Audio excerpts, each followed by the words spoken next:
So I want to welcome you all to our latest in our virtual events at the American Writers Museum.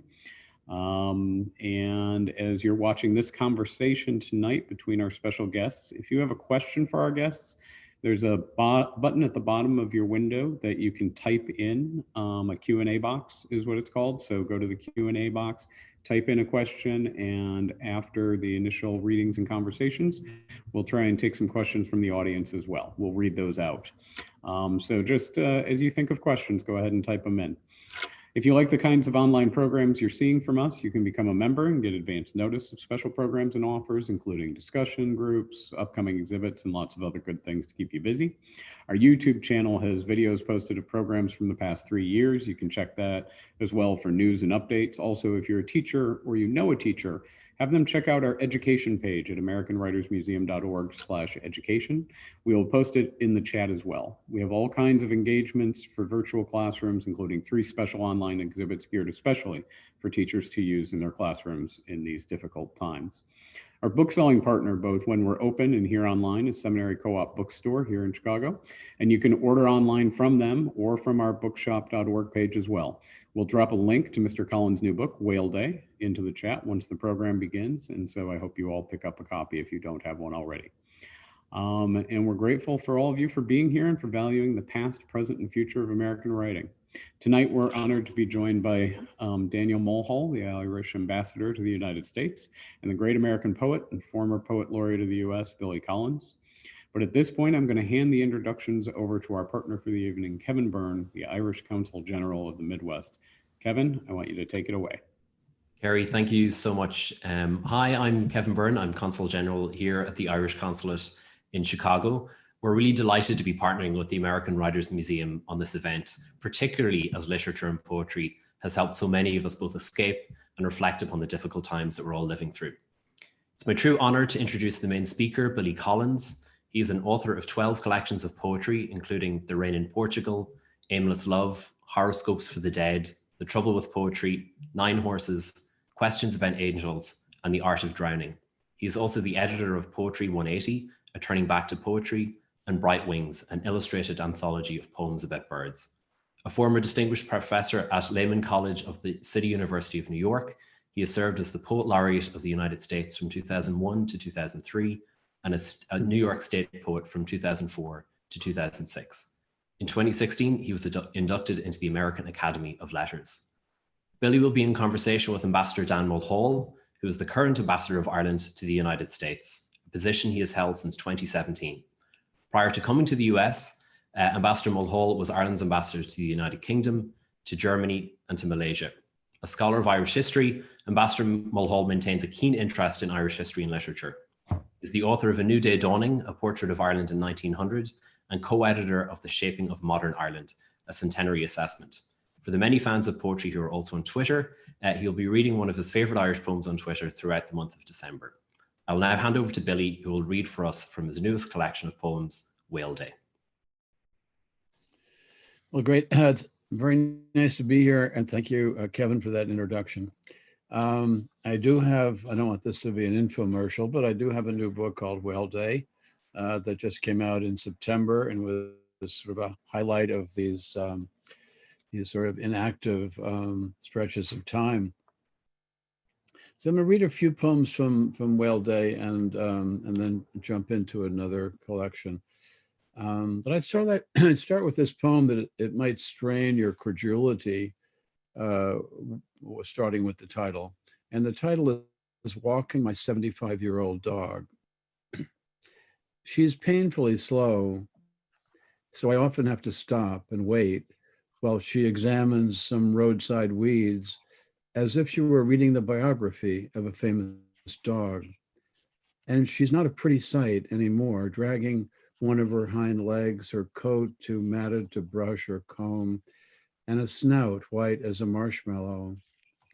We usually walk down a disused road that runs along the edge of a lake, whose surface trembles in a high wind and is slow to ice over as the months grow cold.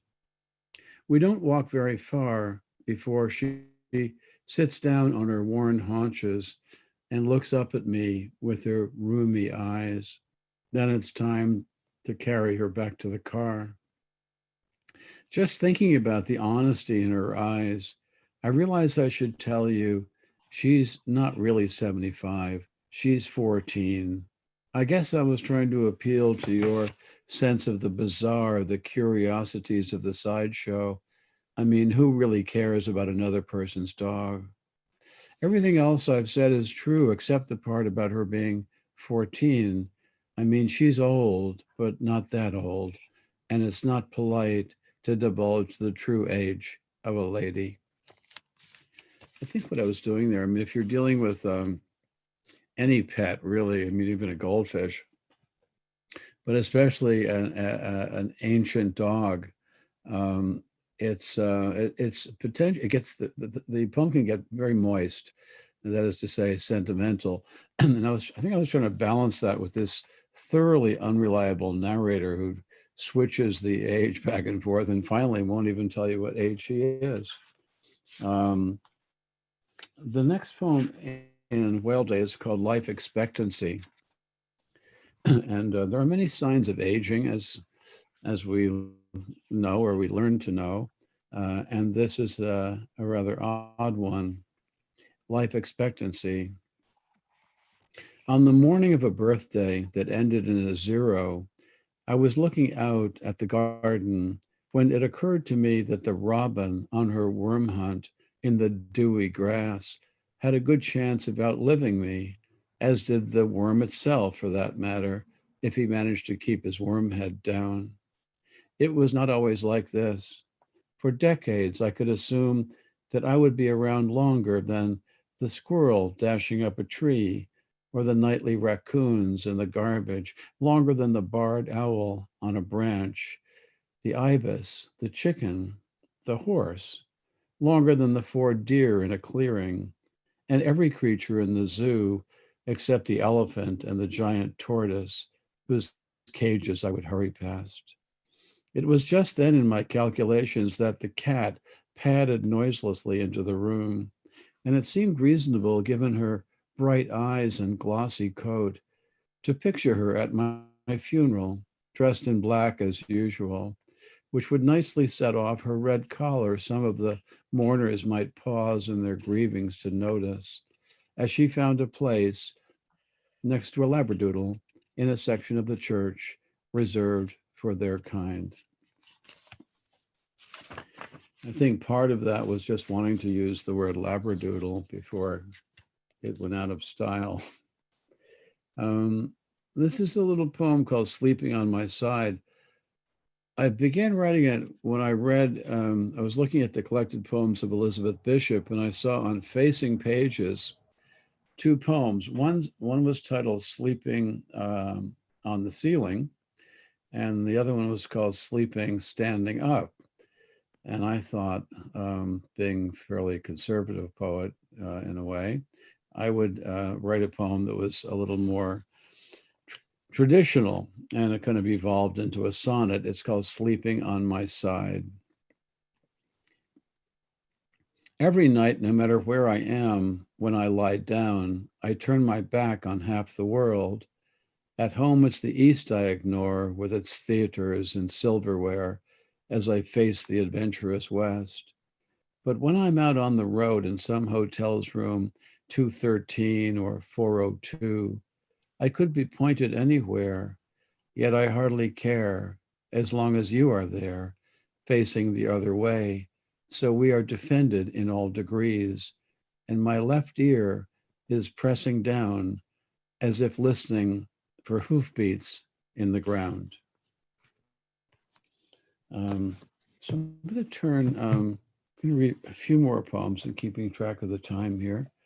And this is a poem from the collection before this new one, and it's called Only Child. We kind of know who we are. Only children, to me, sounds like an oxymoron. I don't think there should be a plural for only child. And Jeff Dyer has a wonderful piece. He's an only child.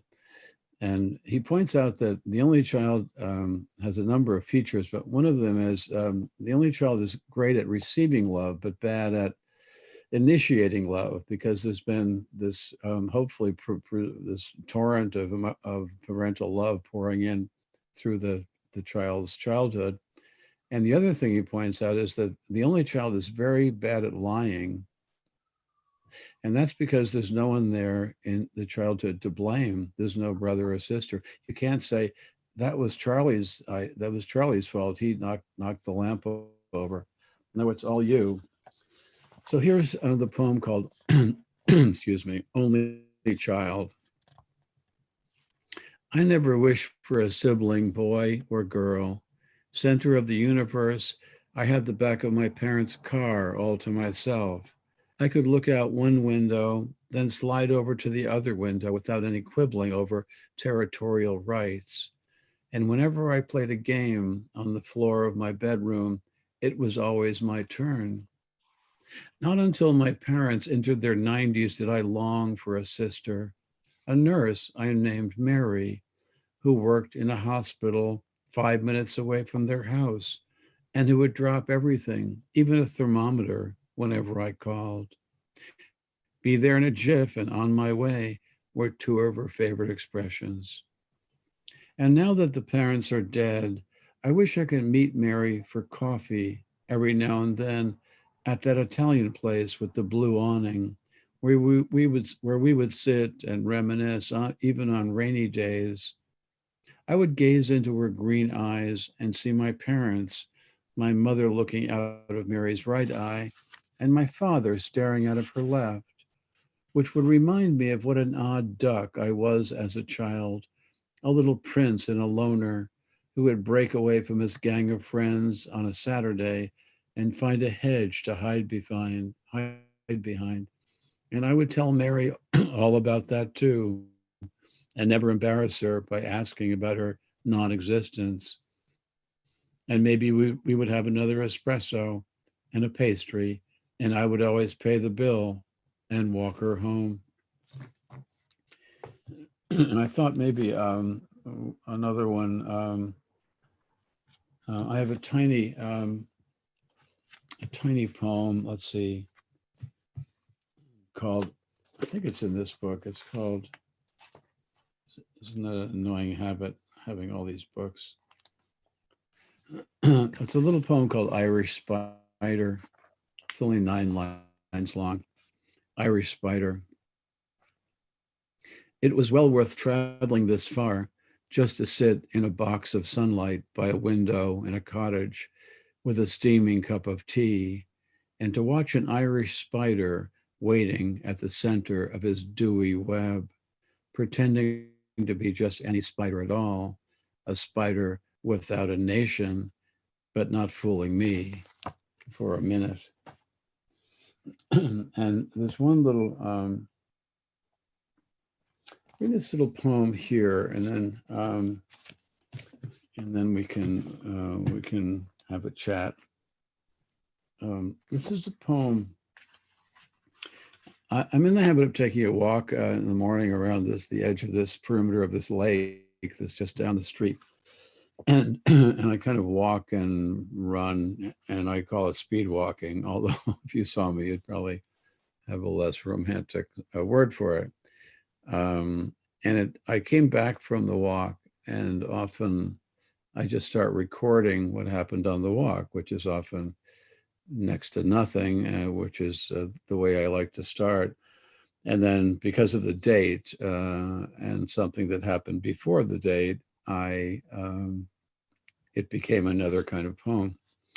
And it's called Speed Walking on August 31st, 2013. Nothing much to report this morning, as if anyone were waiting to hear, putting the day on hold like. Just a few women jogging by, girls with their eyes lowered, and a few men, their awkward hellos. The squirrels don't really count because of their ubiquity. But there was the one brown rabbit frozen up ahead on the cinder path, immobile as a painting of a brown rabbit.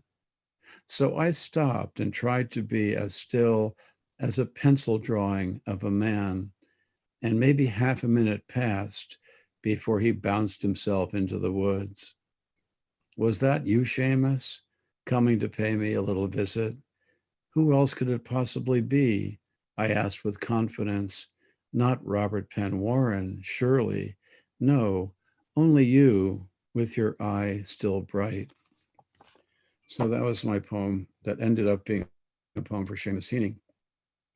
I think if I'd written, elegy for Seamus Heaney at the top of a page, I'd end up either doing scribbles or being paralyzed. I let that into the poem, and I think that's the only way I can approach volatile, emotional matter, by taking it at a slant, as Emily Dickinson says. So anyway, I'll have to read more poems later, but I'd love to hear Daniel and get into conversation. Sure. Well, look, I've been tweeting poetry for the last 5 years. I've never written a line myself, but I know quite a few poets in Ireland, in Britain, in Germany, and in Malaysia, where I've been posted, and also in India when I was there. So I've known poets, and it's really a pleasure to meet you virtually. I hope we can meet in the real world one of these days when life returns to normal. It would be a great pleasure to be able to shake your hand and give you a hug. But anyway, for the moment, we'll have to do with the virtual hug. Just the first question, just comment and question, if you like. I mean, the poet Derek Mahon, who died earlier this year, really outstanding Irish poet, the same generation as Seamus Heaney and Michael Longley and those. And Derek Mahon's, he has a poem called "Everything Is Going to Be All Right," which is kind of, it's a very optimistic poem. It talks about sitting in a riot of sunlight and everything's going to be all right. And it's kind of been adopted in Ireland really as a poem for the pandemic because of its optimistic tone and conclusion. It talks about they'll be dying, but don't worry about that. Sort of moves on to be more optimistic about the future. The poem was written 30 or 40 years ago. It's not a poem about today at all. But in the poem, he makes the following comment, following a couplet. The poems flow from the hand unbidden, and the hidden source is the watchful heart. Mm-hmm. Is this a theory of poetic inspiration that you recognize, the idea that poems emerge from some kind of mysterious realm beyond the prosaic? Well, I certainly believe in the superiority of poetry to prose. My friend and I have had this debate. She's a novelist, I'm a poet, and I told her, as kind of winding up this debate, that I said, think of it this way: poetry is a bird and prose is a potato. And that kind of ended our talk for a while. There's a mysterious, I don't like to poetry, so much mysterious poetry around, unnecessarily mysterioso poetry. I don't like to add to that by talking about the Delphic mythic source of poetry. However, when I start a poem and it starts rolling, like when I suddenly have this idea that at my age, looking around at some of these birds and squirrels, they could be around longer than I. Soon as I had that notion, then it was a matter of just running with that and ringing the changes, and then doing what the real work of poetry is: finding an ending, I think. Finding a place where I don't want to say anymore, you don't want to hear anymore. There's a sort of nice agreement about that. So, but there is an odd aspect to it where this stuff comes from. And I guess the real question is, does this come from training, from writing, Derek, I've known Derek not terribly well, but I knew him when he was in the States. Whether Derek, he and I are both poets of many, many decades, whether that comes from a lot of training, a lot of kind of trained to be a kind of opportunistic person. Let's write a really optimistic poem. That's very unlike Derek, to go out of character in a way. He's not a terribly, optimistic poet. But he is certainly the poet who's, in my mind and a lot of other minds, has written the best poem about the Holocaust, the Disused Shed in County Wexford. Yeah. So Yeah. There's a little bit of mysterious, but there's a lot of work to the poem also, I think. Yeah, yeah. No, my literature teacher in University College Cork back in the 70s, John Montague, was a fine Irish poet as well. You may have come across him. He was born in New York, grew up in County Fermanagh, and he always, if we asked him about a lesser poet, he would always say, he wasn't touched by the muse. I always found this rather amusing. Do you feel the muse has touched you, or do you go along with that kind of notion of poetry? No, I don't think I've ever been kissed on the forehead or touched with the wand or whatever metaphor you want to like. No, I mean, I started writing poetry because I was very in touch. I was very taken with the romance of the poet, the romantic figure of the poet. This was in high school when one is feeling kind of romantic about oneself. And from that point on, my career in poetry has really been a series of imitations. I'm not getting it from the muse, I'm getting it from other poets. So my, what would you call my voice, my poetic voice is not something that I had to awaken within me as the result of navel gazing or soul searching. On the contrary, my poetic voice comes from borrowings from various poets and being issued permission slips to explore certain areas. I remember reading a poem by Tom Gunn when I was I think in high school, and it was either called Elvis Presley or it was about Elvis Presley. I didn't know you could write about Elvis Presley in those days. Just like Whitman didn't think you could write about machinery in his poem in the middle of the 19th century called Locomotive in Winter. And he's very aware that he should not be writing about machinery, he should be writing about nature. So so I learned from other poets, and you learn by not just being inspired by, you learn by being jealous of them. Professors call this literary influence. It's actually envy.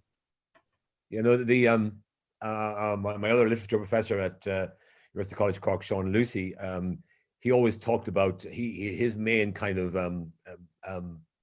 commanding idea was T.S. Eliot's tradition and the individual talent. The idea that each poet kind of enters the tradition and then kind of gives the tradition a twist and a turn and makes it his own, and then moves the tradition onwards. Do you see that? I mean, who are the poets who gave you your permission slips when you were starting out in this journey?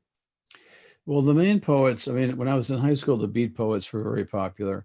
So I was, in love with the romance of the poet. I was imitating beat poetry, and I was against capitalism, for example. I was a little rebel. But a lot of us were. I know. Nothing to be ashamed of. Right. The real influence is, I mean, if you don't take yourself terribly seriously, you're not going to even think about being a poet.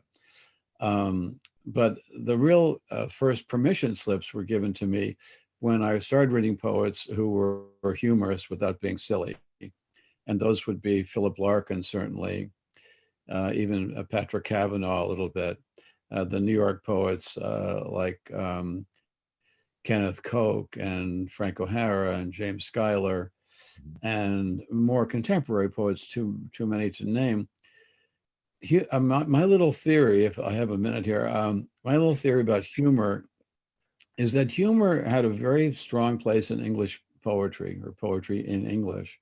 Chaucer is funny, Shakespeare wrote comedies, the metaphysical poets delved in wit, 18th century poets delved in satire, that's having fun at the expense of others. And then everything comes to a screeching halt, or this tradition of humor, the thread of humor, when we get to the English Romantic poets. And it seems to me, I imagine Wordsworth and Coleridge, for example, going into a back room somewhere, closing the blinds and making a deal. And the deal is that we're going to eliminate sex and humor from poetry and substitute landscape. Now, this to me is a bad deal, I think, for a lot of people. And humor really didn't recover. Humor was then consigned to this little ghetto of light verse, right? silly verse. And it didn't recover until around the 1950s with poets like Philip Lark and the other people I mentioned. But nowadays, humor has a very strong place in poetry, and it's reclaimed its legitimacy as a way not to just entertain people, but to access more serious matter. Yeah, I mean, reading your poems. I mean, I read them years ago in an anthology of American poetry, and then I'd read Whale Day and The Rain in Portugal, and another collection. This name I can't remember, but anyway, what I see in your poems is that they're kind of laid out before us in plain sight. There's none of this kind of hiding in the undergrowth and trying to, duck, bob, and weave and avoid being detected. They seem to be sort of, I mean, they're mystery. There's always mystery in poetry, but it seems to be sort of set out there for you. And I mean, you find it as you read the poem. You say, "Oh yeah, that's a wonderful way of looking at it." But I mean, is that deliberate that you've avoided the kind of temptation to go all inaccessible and excessively convoluted in the way you compose your verse? Yeah. Well, it was a temptation that I felt occasion to fall to it in high school and college.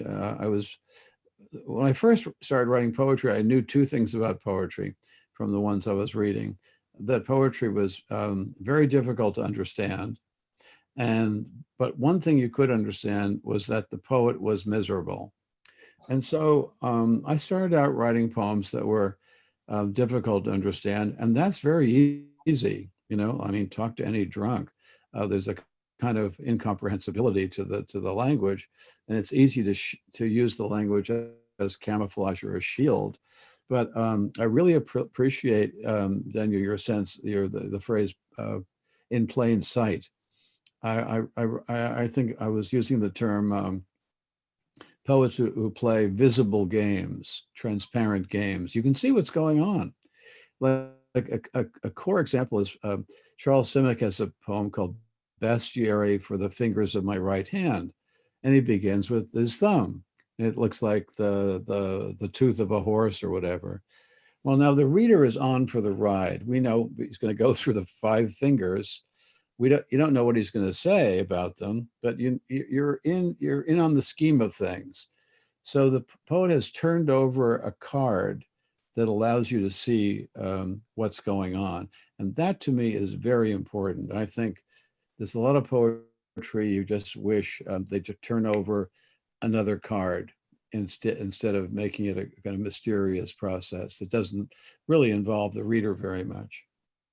Yeah. I'm absolutely. I mean, what I find about your poems is that they are what they're about. I mean, they lay themselves out, and at the end you say, yeah, that's he's given me something there, something mysterious, but it's done without trickery. It's done with a kind of with a plain trowel that has been it's been laid on, without any kind of effort to disguise what's being done.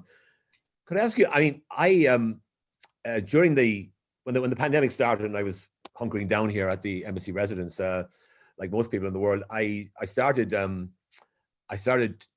just tweeting poetry daily, which I've been doing for 5 years, but I started tweeting readings of poems that I thought were appropriate for the moment. And I found a lot of poems that actually, in some way could relate to the moment that we found ourselves in. But one of the things I discovered when I was tweeting these poems was when I use the hashtag poetry, I often saw that the hashtag poetry was trending on Twitter, which means that like thousands of people around the world were actually putting that hashtag into their tweets. And it made me realize that poetry has some kind of I don't know, secular sort of spiritual sort of role somehow, and that people in the pandemic who might never have read a poem in their lives were sort of somehow finding comfort in poems and poetry. Do you understand that? Do you understand where that sort of notion comes from? Well, I think I do. I think in these days, as we say, poetry is an alternative to the news, for one thing. The news is bad and worse, and the news is also at times ridiculous and beyond belief. And that, in addition to being locked down, where you're kind of, the news is right there, all the news finds you where you're stuck.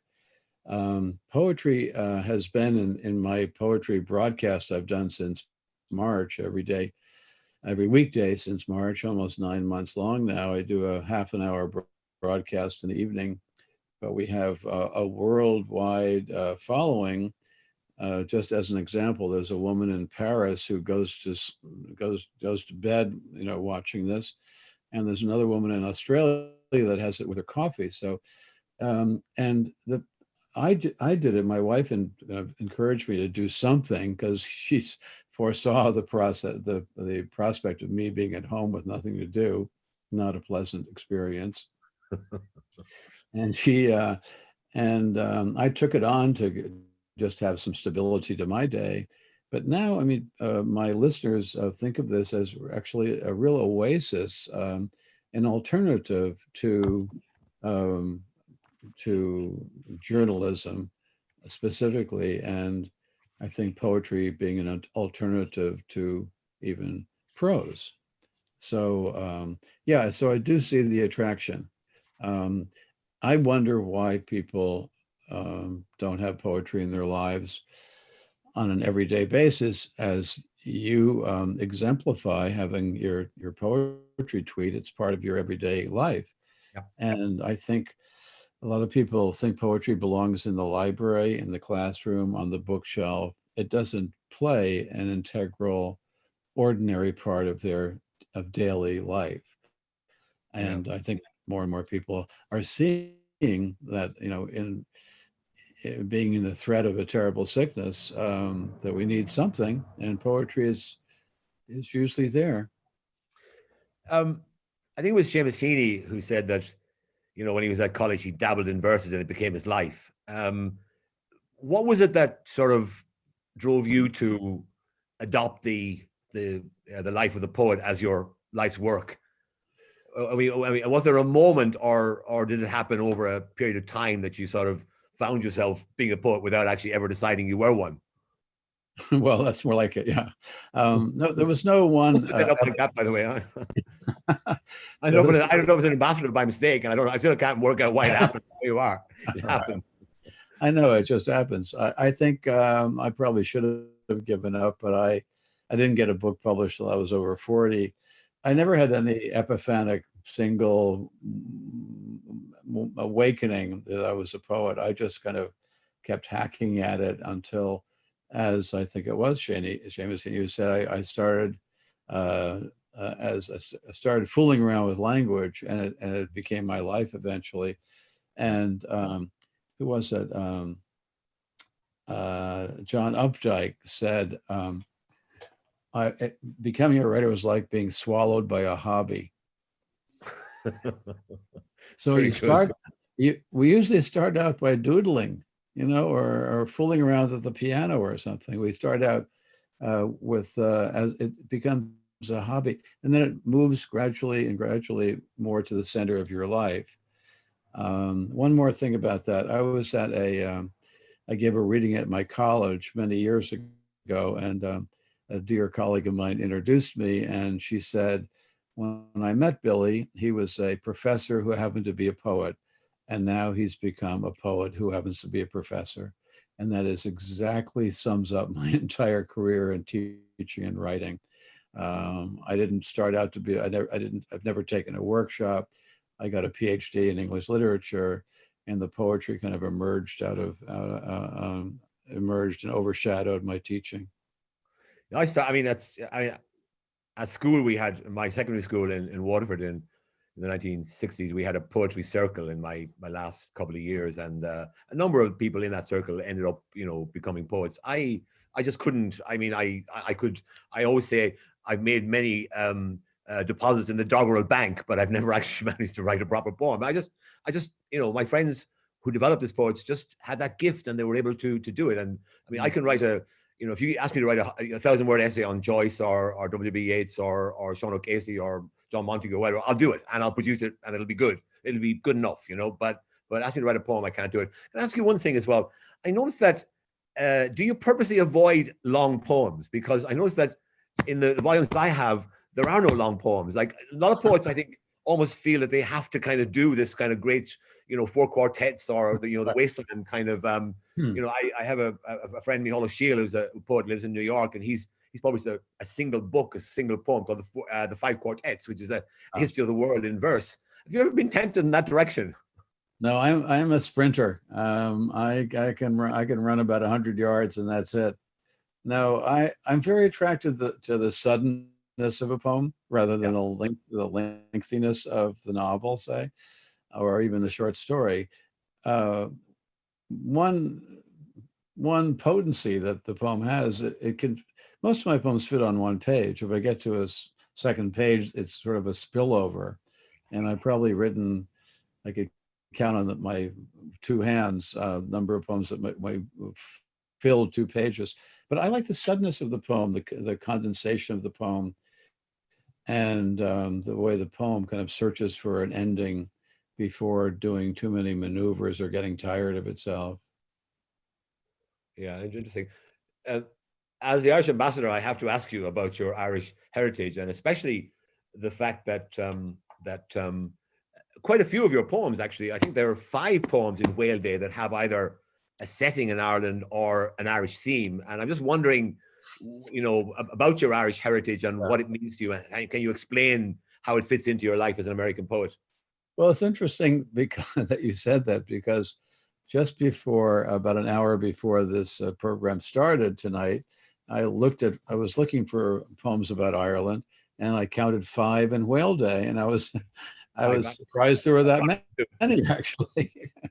So I've got poems about Ireland in just about every book, and I would like to read a couple more before we end, maybe. Please, I started going to Ireland very early on in my 20s, and been, I don't know, it's too long to go into it. I've been there maybe 15 to 20 times. I used to take students over and teach Irish literature, and we'd go to UCD, as it was called then, stay in the dormitories, and I'd start with the Toyne and go to James Joyce somehow.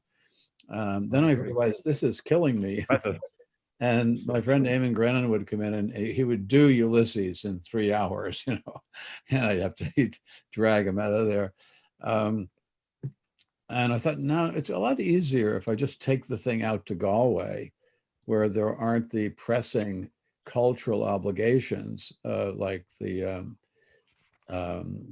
Book of Kells or whatever, and we turned it into a poetry workshop. So for 4 or 5 years, I took students to UCG, as it was called. We stayed in Corrib Village, and we'd have poetry workshops every day, and then we'd go someplace interesting in the afternoon. So I feel I've never really looked up family there.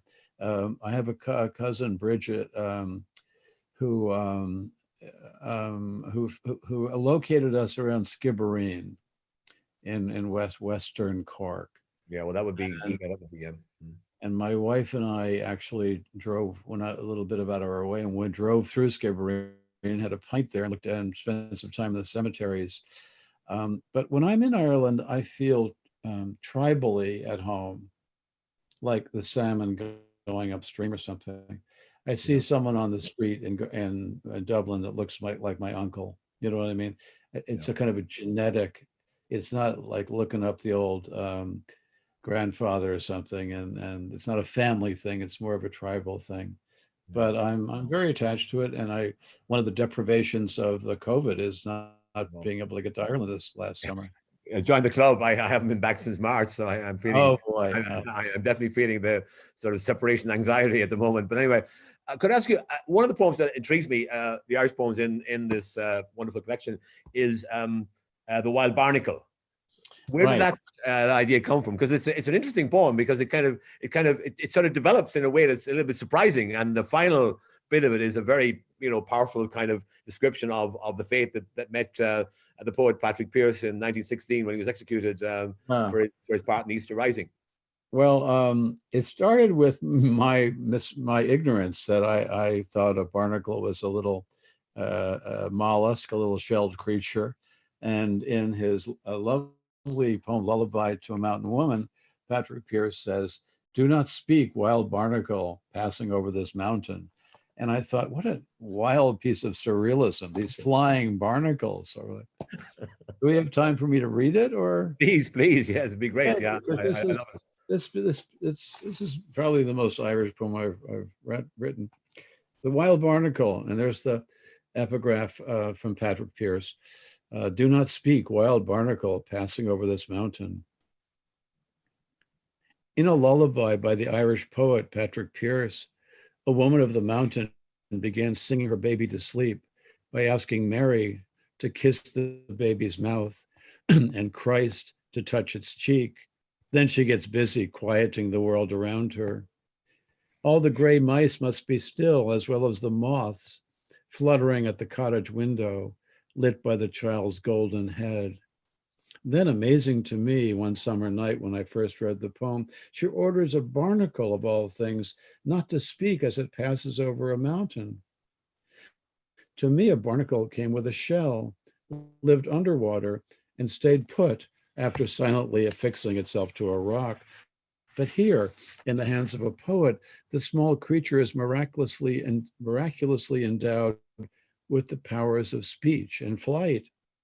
I could see it now on a mountaintop, its black shell shiny with salt water, no more than 2 inches tall, but dancing and riotous with joy and rage, shouting the anthem of the barnacle, loud enough to wake up every baby in Connemara and beyond.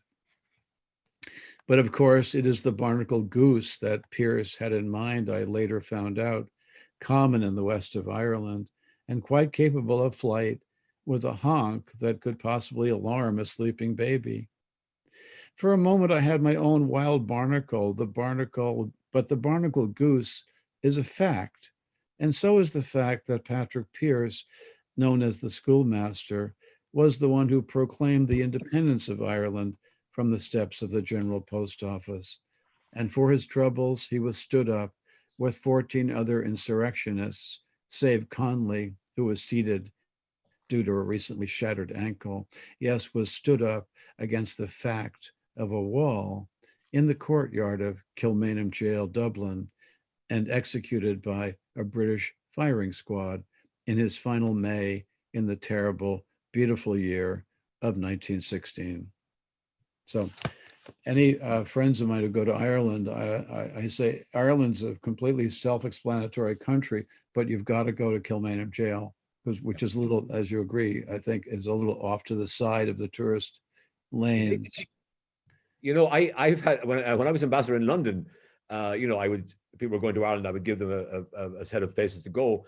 And a number of people came back and said, "Why didn't you recommend Kilmainham Jail? It's fascinating." And these are people that I thought, well, you wouldn't send them there because it's a bit too kind of close to the bone for an English visitor. But actually, a taxi driver once told me that, you know, a lot of his English visitors wanted to go to Kilmainham Jail. So it is an iconic place. It was run by a friend of mine, Pat Cook, for a long time. So I know the place, you know, pretty well. The other poem I love in this collection is Ireland Floating on the Map of the World. I think that's a wonderful poem. Would you do us the honor of reading that for me, please? I'd be happy to. Well, it's a little like when we look at cloud shapes, and in Hamlet we see clouds in the shapes of mountains, and I mean not mountains, but in animals and camels and whatnot. But also looking at the shapes of maps, we also see that sometimes, like the boot of Italy and that kind of thing. Ireland floating on a map of the world.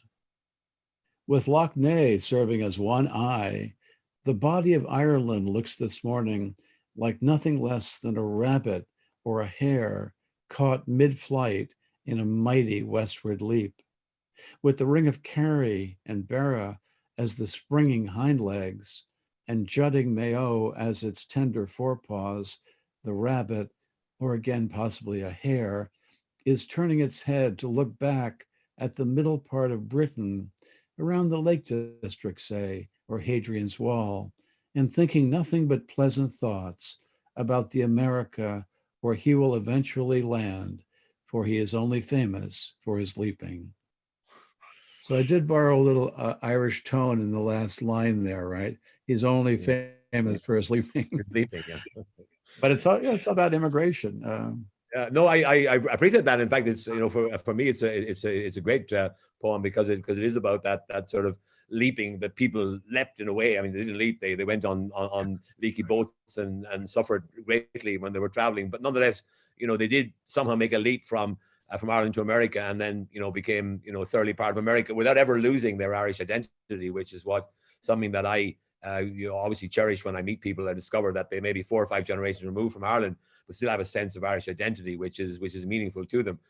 I'm looking at the questions that have come in, and there's one from Thailand, which I'm really sort of thrilled about, because it shows that, you know, we do genuinely live in a global village. But it says, he asked the question, what music do you listen to? And says, by the way, I read poetry and prose daily on Facebook. Now, again, I never thought of Facebook as a sort of an anthology of poetry, but presumably there is a corner of Facebook that must have, you know, thousands and thousands of poems lodged there. But yeah. Well, that's my poetry broadcast is on Facebook. I've never used it before, but it's an easy way to access things. Well, I listen to all sorts of music. The program I didn't have music on the program until I read a bunch of jazz poems, and then I said, well, I should start by playing a jazz song. So I did put some Sonny Rollins on or something, and now every day I put on some jazz, and we end with a jazz tune. So jazz has been a thread ever since when I was maybe 14, 15 years old. But I listen to country and Western music. I listen to Neil Young. I listen to doo-wop, spiritual music, just about everything but ragtime. Yeah. And I mean, I personally find if I'm writing something, I like to have music on the background. I like to have some jazz or classical music on the background. It actually helps me, you know, if I'm writing an essay or a speech or whatever. Do you find that music helps you when you're writing or not? Or do you have to go into a silent room and sit there? Yeah, that's another question. A lot of people want to know, how do you write? I mean, do you sit down every morning and say, okay, I'm going to write a poem now, or not? I know that, you know, prose writers do that. They have to do 1,000 words a day or whatever it might be, and they won't leave their room until they've got their quota of words churned out. All right. Well, that's one of the many reasons I don't write prose. You know, I was not Aubrey Beardsley, but Max Beerbohm said that the most difficult thing about being a poet was figuring out what to do with the remaining 23 and a half hours of the day. I mean, it doesn't take all that long to write a poem. If music is on, it's on. If it's not, it's not. I've never put music on in order to write to it. And I've turned music off because it has words. I can't listen to a song with words if I'm trying to make my own words. But if some jazz is on in the background, as it often is in the house, it's just part of the scene. It's and I have a number of poems about jazz, about music, and a poem about Keith Richards. So I've written about music. It's like the weather. It's a source of metaphoric possibility. Yeah, we have another question here, which I find interesting.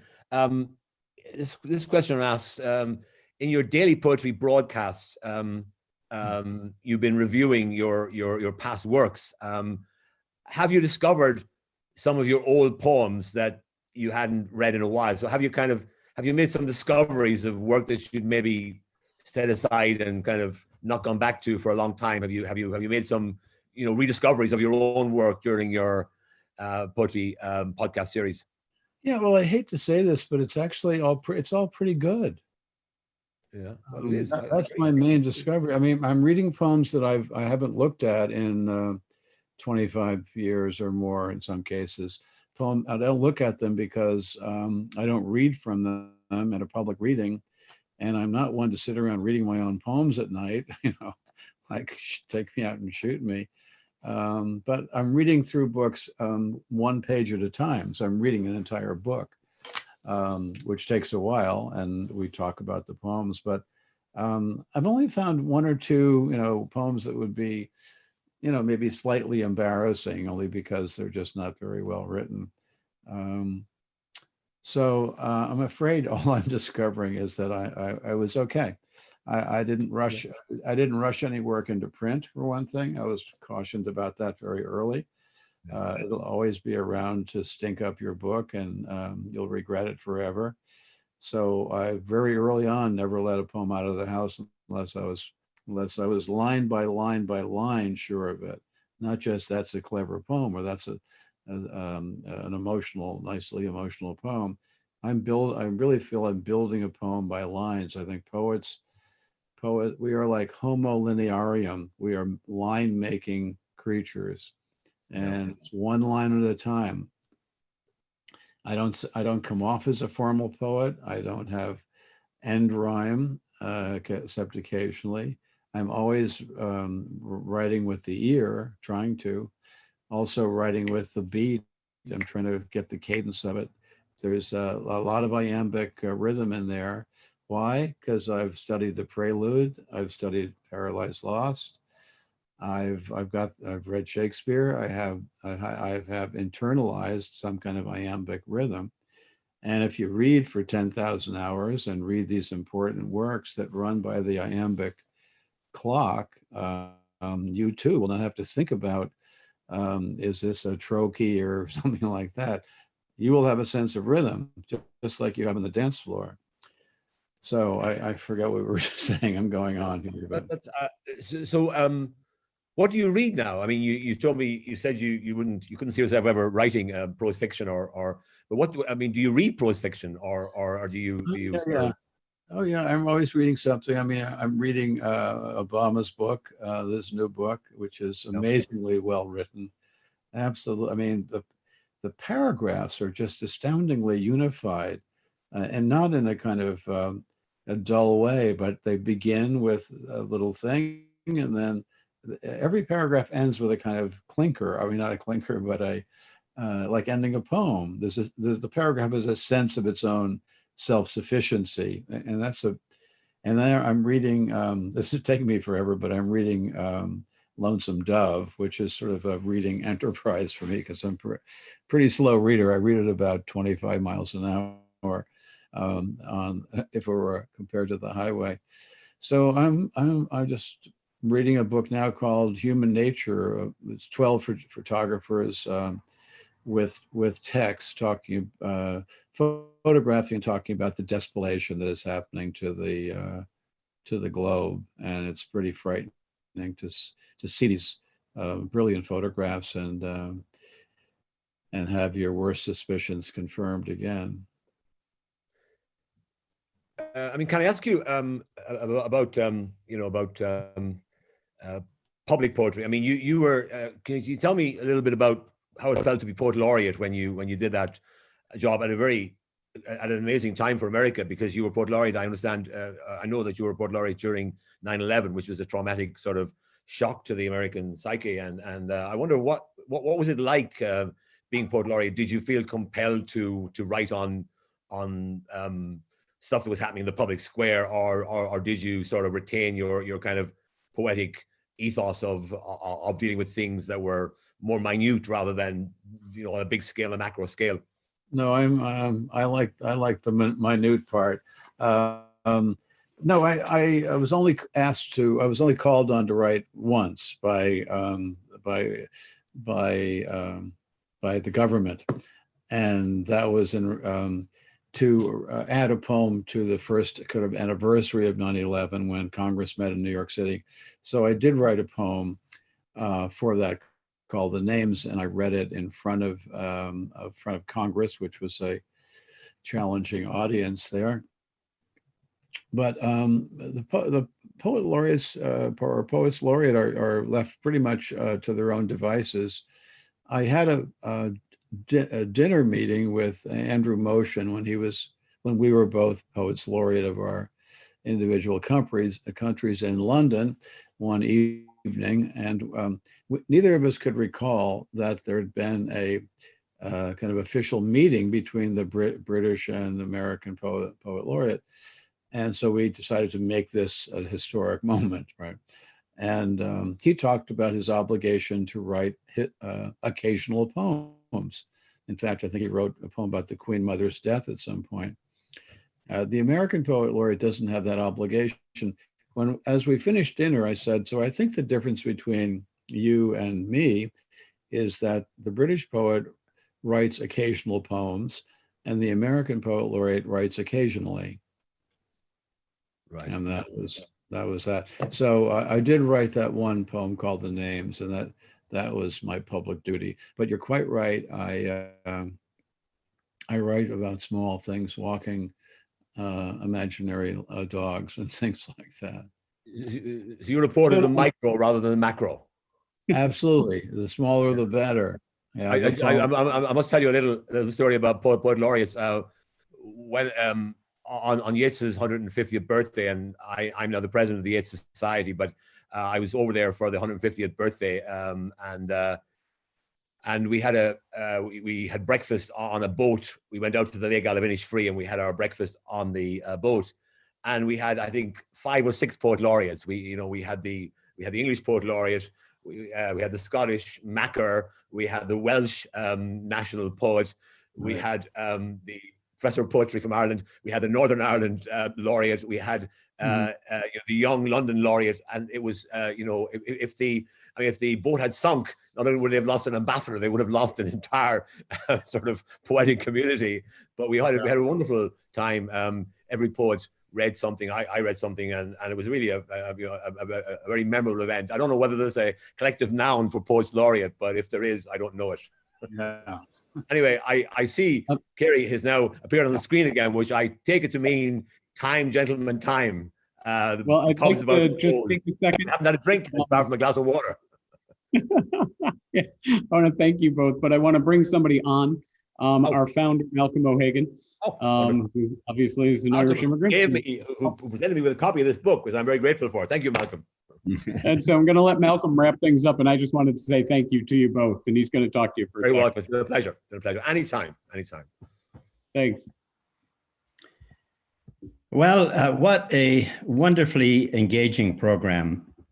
My thanks to Ambassador Mulhall and our wonderful poet laureate, Billy Collins. I've had a whale of a time, Billy, listening to the discussion of Whale Day and other poems. It's like a box of bonbons. Each one has a different flavor, but they're all delicious.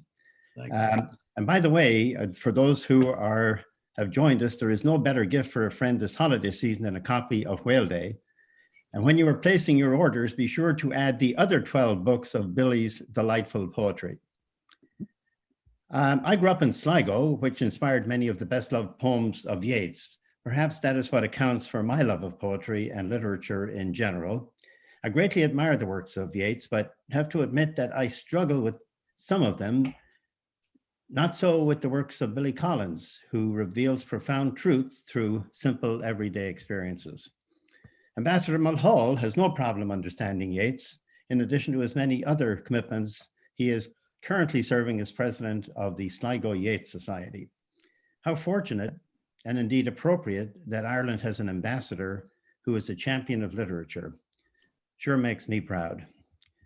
In this time of difficulty, Billy, I'm reminded of one of your wonderful little haikus. Midwinter evening, alone at a sushi bar, just me and this eel.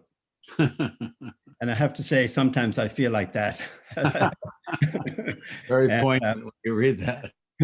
The other one that sort of gets to me these days is the Yeats, beautiful Yeats poem, "Come away, O human child, to the waters and the wild with the fairy hand in hand, for the world's more full of weeping than you can understand."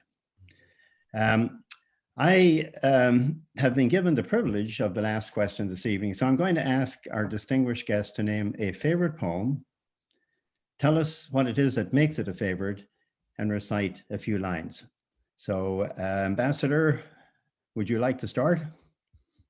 Well, I mean, my favorite poem, I think, is W.B. Yeats's Easter 1916, and in fact, Billy in his book took inspiration from that, because one of the poems is called A Terrible Beauty, which obviously is from Yeats. So and the reason I love the poem is because I'm a historian by training, and I find Yeats's poem Easter 1916 a wonderful introduction to that extraordinary event in Irish history. So, you know, we know their dream enough to know they dreamed and are dead. And what if excessive love bewildered them till they died? I write it out in a verse, MacDonagh and McBride and Connolly and Pearce, wherever green is born, or changed utterly, a terrible beauty is born. Billy? Well, that's lovely. I was thinking of the, I don't know if I know too many lines from it, but the Yeats poem that I think moves me most in these days, not but just of this generation maybe, is the circus animals' desertion. And there's a line early on where he says it's sea-born Oisin led by the nose, which I think is amazing. You know, it's sort of, it begins with a mythic line, and I think it's sea-born or something like Oisin led, but then led by the nose is so kind of crude, a line from a pub or something like that. But he's, I don't know any other poem where a poet in his later years looks back at his work and sees it as possibly inauthentic, sees his tropes and his metaphors that he's displaying through these many decades as circus animals, that it's all a kind of display, and ends up in the rag and bone shop of the heart. It's amazingly self-honest and self-critical as a late poem. So that would be a favorite Yeats poem of mine. Well, thank you both. It's been a wonderful evening. Your time is precious. You've shared it with us and with everybody who has tuned in for this program. The mission of the American Writers Museum is to celebrate our great writers, and in so doing, to inspire the writers of today and tomorrow. I like to quote former NEH Chairman Jim Leach, who stated that the case for commemorating the written word is self-evident.